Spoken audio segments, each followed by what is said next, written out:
안녕하세요. 개인 투자자분들의 멘토 프로페서 킹입니다. 8월 25일 기술적 분석의 좋은 모닝 브리핑 출발해 보도록 하겠습니다. 자, 일단 금요일에는 이제 잭슨홀 미팅에서 파월의 연설문이 좀 공개가 됐죠.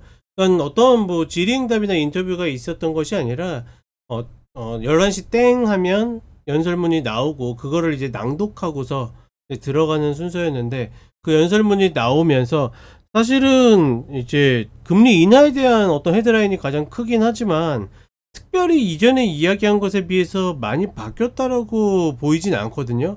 그리고 9월에 이제 금리 인하가 될 확률은, 그러니까 베이비 스텝이라고 그러죠. 25bp 인하할 확률은 시장이 이미 90% 이상 반영했다가 한 70%대로 내려왔다가 다시 이걸 발표하면서 90%대로 올라갔는데, 이미 시장에서 어느 정도 반영하고 있었던 거기 때문에 사실 그렇게까지 호전적으로 반응할 이유가 별로 없었는데, 시장이 생각보다 굉장히 호전적으로 좀 반응했다라는 거. 제가 보기에 여전히 파월은 이 성명문만 봐도 매파적인 느낌이 물씬 풍기는데, 금리 인하에 대한 가능성을 언급했다라는 거. 그러니까 그것조차도 언급했다라고 하기 제가 보기에 좀 애매하거든요. 그러니까 파월은 늘 데이터를 보고 결정을 한다라고 했으니까 지금도 그 기준은 바뀌지 않았고, 그런데 이걸 보고서 비둘기로 좀 반응을 하는 그런 모습을 보여줬습니다. 어찌되었거나 뭐 시장이 그렇게 반응을 했기 때문에 그동안의 미결제 약정이 하락하면서 매수로 들어왔던 게 거의 다 나갔거든요. 과연 그게 이제 다시 매수로 얼마나 들어왔을지가 관건이 아닐까 싶고, 이번 주에는, 그러니까 지난주에는 그게 변곡의 기준이었다라 그러면 이번 주에는 엔비디아의 실적 발표가 있죠.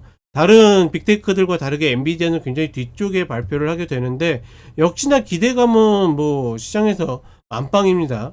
그렇기 때문에 그 성장성을 반영해가지고 그 시가총액 1위를 지키고 있는 것이고, 한국 시간으로 목요일 아침 5시에 발표를 하기 때문에 이게 또 다른 분기점이 될 수 있는데, 중요한 거는 최근에 이제 샘 알트먼도 그렇고 AI 거품론에 대해서 이야기가 좀 나왔는데, 과연 그런 분위기에서 실적으로 모든 걸 압살할 것인지, 아니면 어차피 예측 상회일 가능성이 높죠. 예측 상회임에도 불구하고 시가총액 1위라는 그런 어떤 뭐라고 표현해야 될까요? 그 배고픔을 충족시켜주는, 충족시켜주지 못하는 이런 흐름들이 나올지 이번 주에 가장 큰 관건이라고 보고 있고, 한국 시장 같은 경우에는 여전히 목표는 전고 돌파인데 계속 이제 정책적 악재들이 불거져 나오고 있죠. 최근에 뭐 어떤 대주주 기준부터 해가지고 본인들이 본인들이 높였던 기준들을 다시 낮추고 있고, 또 주말에 노란 봉투법이 통과가 됐고, 그 다음에는 이제 상법 개정으로 간다고 하는데, 사실 이 모든 것이 대부분 다 기업들에게 좋지 않은 영향을 미치는 겁니다. 다만 기업들의 경쟁력을 깎아먹는다고 해서 주가가 무조건 내려간다라고 볼 수는 없거든요. 그러니까 단기적으로는 당연히 출렁일 수 있겠지만, 지금 우리 시장의 주가가 올라가는 게 정책의 기대감으로 올라가는 게 아니라고 이야기 드렸죠.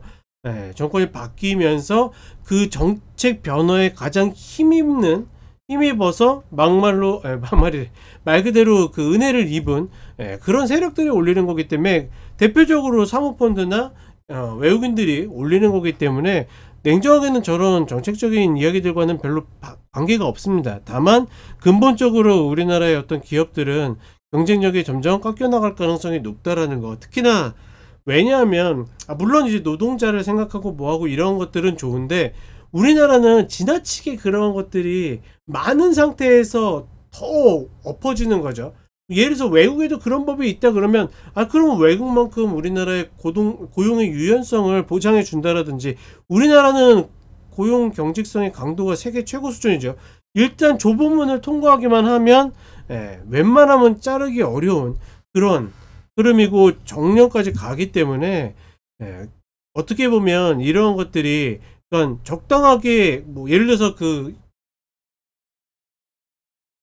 뭐 주유수당도 아직 남아있는 상태에서 계속 뭐 최저임금을 올린다라든지 이런 것들이 남아있는 상태에서 계속 부담을 지워지는 거기 때문에, 사실 경쟁력은 당연히 좋지 않을 수밖에 없는 거고, 다만 이런 펀더멘탈과 무관하게 올리는 세력들이 전혀 다른 쪽에 있기 때문에 그것만으로도 주가가 뭐 반드시 내려간다라고 할 수는 없다. 결국은 고점을 돌파를 한번 시킬 가능성이 높은데 과연 어떤 타이밍에 가는지, 혹은 저런 법들 때문에 시장이 출렁인다라 그러면 결국은 뭐다? 4차 갭이다. 이 정도로만 인지를 하시면 될 것 같다라고 보시면 되겠습니다. 자, 그럼 간단하게 차트 보도록 하겠습니다.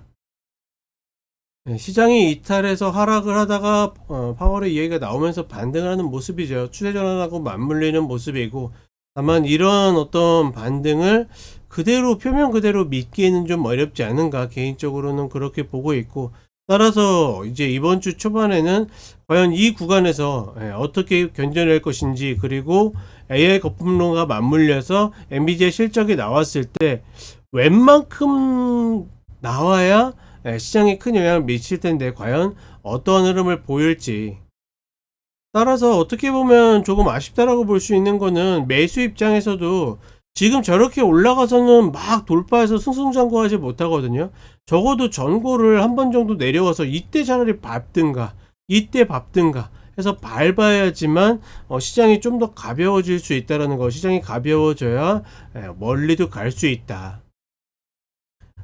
따라서 이번 주에는 수요일 장 끝나고 발표되는 엔비디아 실적에 따라 또 하나의 분기점이 만들어질 가능성이 높다라고 보고 있고, 한국 시장으로 오게 되면 어떤 정책적인 악재 때문에 분명히 단기에 다시 되밀릴 가능성이 높아 보이지만, 시장을 들어올리는 세력과는 무관한 일이 될 수 있기 때문에 아직까지 목표가 꺾였다라고 볼 수는 없다. 다만 매매하는 사람들 입장에서는 이 4차 갭자리가 한번 메워지는 모습이 있어야지 좀 더 편안하게, 혹은 좀 더 자신있게 접근할 수 있기 때문에 지금 구간에서는 조금은 결정하기 좀 어려운 그런 흐름들이 분명히 있다라는 거, 그 정도로만 인지하시면 좋을 것 같습니다. 그리고 역시나 지금 상대적으로 계속 좋지 않은 코스닥, 내려갈 때는 더 많이 내려가고 올라갈 때는 잘 못 올라가는 이 코스닥이 과연 이런 어떤 정책적인 것과 맞물려 가지고 시장이 조금 약할 때 상대적으로 좀 먼저 움직일 수 있는지, 먼저 움직여만 준다라 그러면 충분히 또 이게 원동력이 될 수 있기 때문에 과연 그런 흐름들이 나오는지 살펴보면 좋겠다, 이렇게 보시면 되겠습니다.